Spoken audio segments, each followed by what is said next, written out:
आगे बढ़ेंगे दूसरी खबर की तरफ। महाराष्ट्र में आज रैलियों का दिन है। अमित शाह, उद्धव ठाकरे, स्मृति ईरानी, निर्मला सीतारमण, राज ठाकरे, असदुद्दीन अवैसी समेत दीगर लीडरों की आज रैली है। अमित शाह बुल्ढाना, वाशिम और अमरावती में रैलियों से खिताब करेंगे। स्मृति ईरानी मुंबई में अवामी इजलास से खिताब करेंगे और रोड शो भी करेंगे। शिवसेना चीफ उद्धव ठाकरे की भी रैली है, जबकि एमएनएस चीफ राज ठाकरे की घाटकोपर और विद्या विहार में रैली है। एमआईएम सद असदुद्दीन अवैसी की भी नागपुर में रैली है। वज़ीर अक़लियती उमूर मुख्तार अब्बास नकवी मुंबई में अक़लियतों से मुलाकात करेंगे। तो नाज़रीन, इंतखाबात जैसे जैसे करीब आ रहे हैं, महाराष्ट्र में इंतखाबी सरगर्मियां बढ़ती जा रही है। महाराष्ट्र में आज कई लीडर पहुंच रहे हैं जो मुख्तलिफ रैलियों में शिरकत करेंगे। अमित शाह पहुंच रहे हैं, उद्धव ठाकरे, स्मृति ईरानी, निर्मला सीतारमण, राज ठाकरे, असदुद्दीन अवैसी समेत दीगर लीडरों की आज रैलियां हैं, जिसके लिए तमाम तर तैयारियां मुकम्मल कर ली गई हैं। अमित शाह आज बुल्ढाना में और वाशिम में और साथ ही अमरावती में भी एक रैली करने वाले हैं, जहां पर वो खिताब करेंगे। अमित रॉय मुंबई से हमारे साथ जुड़ रहे हैं। अमित, इंतखाबात जैसे जैसे करीब आ रहे हैं, इलेक्शन जैसे जैसे करीब आ रहे हैं, इंतखाबी सरगर्मियां बढ़ती जा रही हैं, आज रैलियों का दिन है महाराष्ट्र में।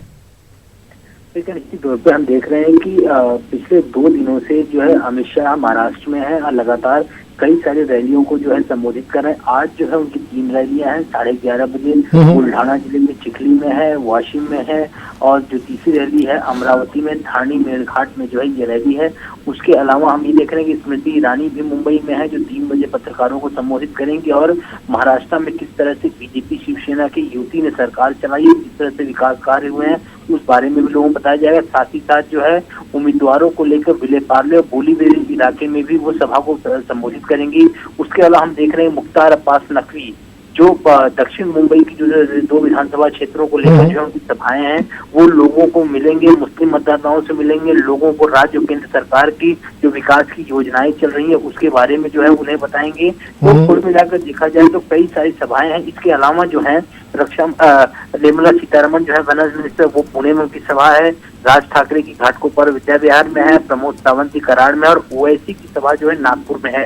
तो कई सारे जो बड़े नेता हैं वो मुंबई समेत पूरे महाराष्ट्र में जो है सभाएं कर रहे हैं। हर पार्टी ने अपने स्टार प्रचारकों की एक लिस्ट दी है। वो सारे स्टार प्रचारक जो है वो मुंबई महाराष्ट्र में रैली कर रहे हैं और लोगों को जो है अपनी अपनी सरकार के बारे में बता रहे हैं कि बीजेपी शिवसेना के लोग ये बता रहे हैं किस तरह से पिछले 5 साल में सरकार ने काम किया है और कौन कौन सी नीतियों को लेकर वो लोगों के बीच आ रहे हैं। वहीं कांग्रेस एनसीपी के जो बड़े नेता हैं वो ये बताने में लगे हुए कि अगर हमारी सरकार आएगी तो वो किस तरह से काम करेगी। और एक और जानकारी मैं आपको दे दूं कि 13 तारीख को जो है राहुल गांधी भी महाराष्ट्र के दौरे पर हैं।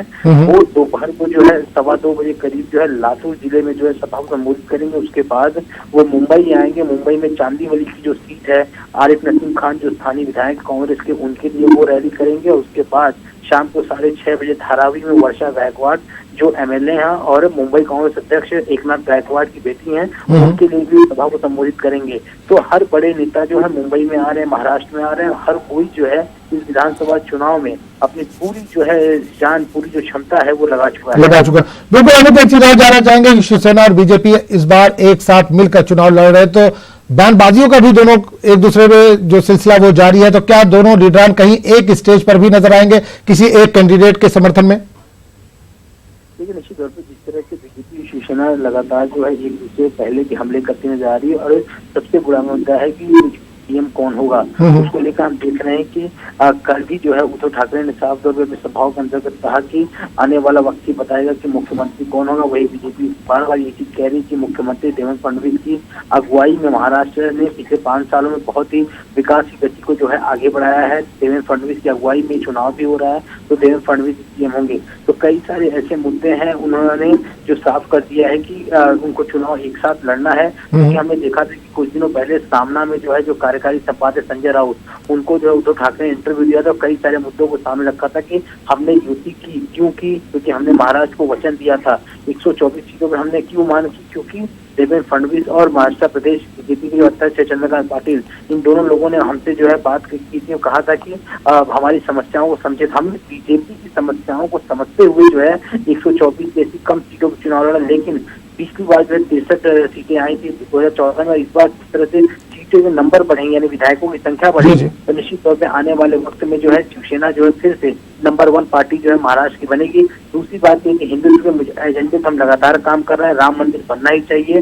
कल हमने देखा कि आदित्य ठाकरे की अगुवाई में कुछ लोगों ने, शिव सैनिकों ने शिवसेना का दामन थामा है, कुछ कांग्रेस कार्यकर्ताओं ने। उसी समय जो अमित ठाकरे ने ये भी कहा कि मराठी माणूस और हिंदुत्व, इन दोनों चीजों को लेकर ही हमें आगे बढ़ना है, इन दोनों चीजों को हम छोड़ नहीं सकते हैं। तो कुल मिलाकर देखें तो लगातार जो अनबन तो जारी है मुख्यमंत्री पद को लेकर, लेकिन इनका साफ ये कहना है कि 220 का जो इनका लक्ष्य है 288 सीटों में से वो किसी भी तरह लाना है। तो दोनों ही लोग जो है अपने अपने क्षेत्रों में उनके बड़े नेता जो है चुनाव प्रचार कर रहे हैं। लेकिन अब सवाल सामने तब अटकेगा जब सरकार इनकी आएगी, उसके बाद फिर से मुख्यमंत्री पद को लेकर तनातनी होगी। चलिए, बहुत बहुत शुक्रिया अमित राय से तमाम जान